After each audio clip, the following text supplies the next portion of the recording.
guys, SPARTAN117GW here, and today we're going to be looking at the trailer for 12 Strong. So 12 Strong is about basically the first ODA Special Forces teams that went into Afghanistan shortly after 9/11. So literally in October they had boots on the ground.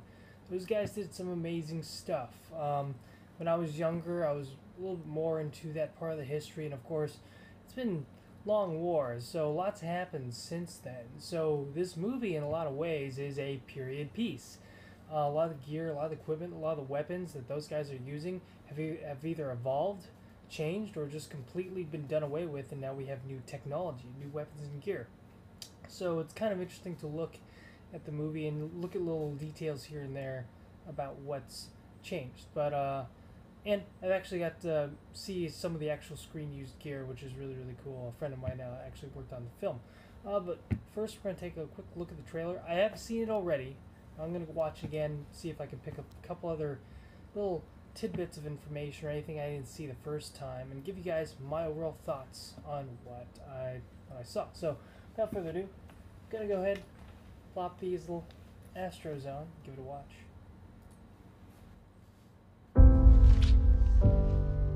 You taking me to school again? Uh-huh. And picking you up. Daddy. Two planes have crashed into the World Trade Center, and an apparent terrorist attack. What is that, a part of some drill? Ain't no drill. 19 men attacked our country. The 12 of you will be the first ones to fight back.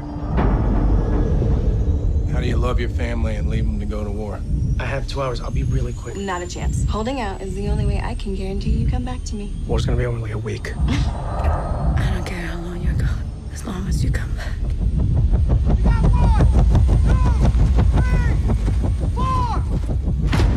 Every step we take is gonna be on a minefield from 100 different wars.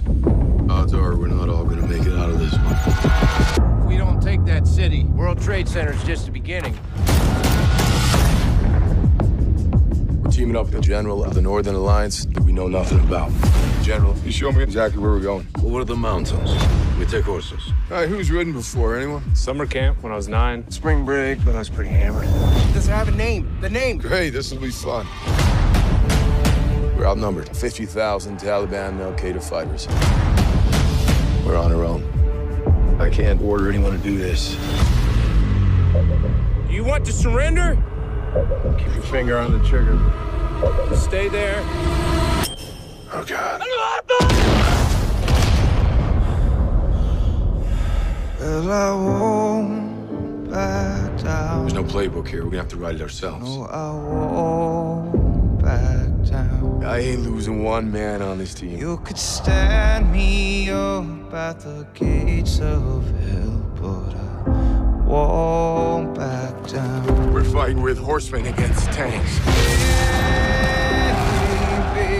The greatest weapon in history is this. There ain't no easy way out. If you die, that's a letter you and your wife are gonna wish you wrote. I made her a promise. I'm coming home. Won't back down. 12 Strong, the declassified true story of the horse soldiers. Okay, so watching it again, obviously if you guys didn't know, it has Chris Hemsworth, Michael Pena, Michael Shannon, and a couple other actors that you've seen in other various TV and film roles. I do feel like the actor with the best lines, from what we've just seen, just a little tidbit of what we've just seen, is definitely Michael Shannon. Line delivery's on point. Nothing's too over the top. Even though Chris Hemsworth more or less looks like he's going to be the main lead of this film, and more or less is the main lead of this film, I do feel like Michael Shannon's line delivery is a little bit better. One thing that's, like I said, it's cool to see is the period gear. Like, even this is from 2005 or so, something like that. But the stuff they're wearing is, like, early raid mods, 2001. I mean, the only thing, earlier than that is kind of the stuff that you'd see in Panama or in the Battle of Mogadishu.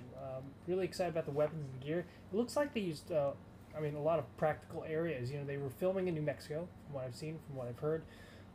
And so very interesting set pieces there. It does look a little Hollywooded up. That's always one thing about war movies. It's where do you go on that scale between authenticity and kind of a little go in the Hollywood way. Now, it does have Jerry Bruckheimer, and of course, he was one of the guys behind Black Hawk Down, and that's one of my favorite movies ever.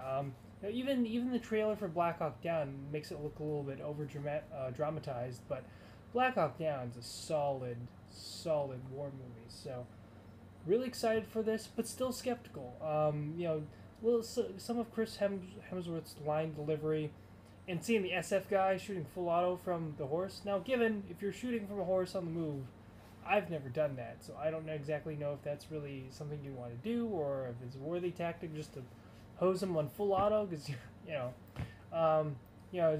if I see SF guys just shooting full auto everywhere in the movie, that's gonna kind of kill it for me. And I really love, like, especially in Black Hawk Down, all the riflemen are shooting single shots, nice controlled aimed shots. So I really hope that doesn't get blown out of the water.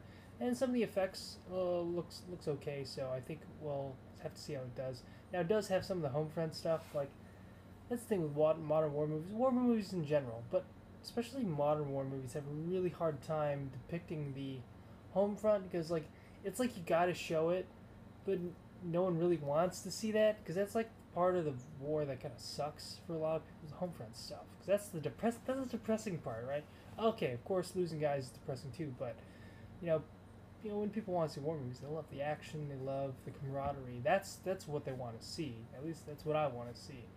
But it might just have just enough home front stuff to make it serviceable to the film. And of course, like, if you haven't, do some research on the ODAs that went in. I mean, it's amazing stuff. Like, they brought pieces of the World Trade Center with them into Afghanistan, and these teams buried those pieces at certain points of their deployment and certain points of the different battles in theater. They actually buried pieces of the World Trade Center in Afghanistan. So that's very humbling, and very that is something that's very badass and amazing. It's history that they just don't teach you in school, But overall, very excited for the film. Skeptical, because I always am, especially with war movies. But I'm definitely going to give it a watch. Very excited to see what more comes out before its release in January, and I'm actually going to go get another chance to look at some of the props from the movie. And those spear vests, you don't really get a good look at the vests in the trailer, but I know for a fact they're using the OG spear vests with the Bulks kind of style systems. Those things are so badass, and I'm probably going to be building a kit based on the movie / based on what the guys wore in real life. I know there's probably going to be some liberties here and there in between, but I think is decently accurate. So be sure to check it out. Thank you guys for watching. This is SPARTAN117GW. I'll see you guys next time.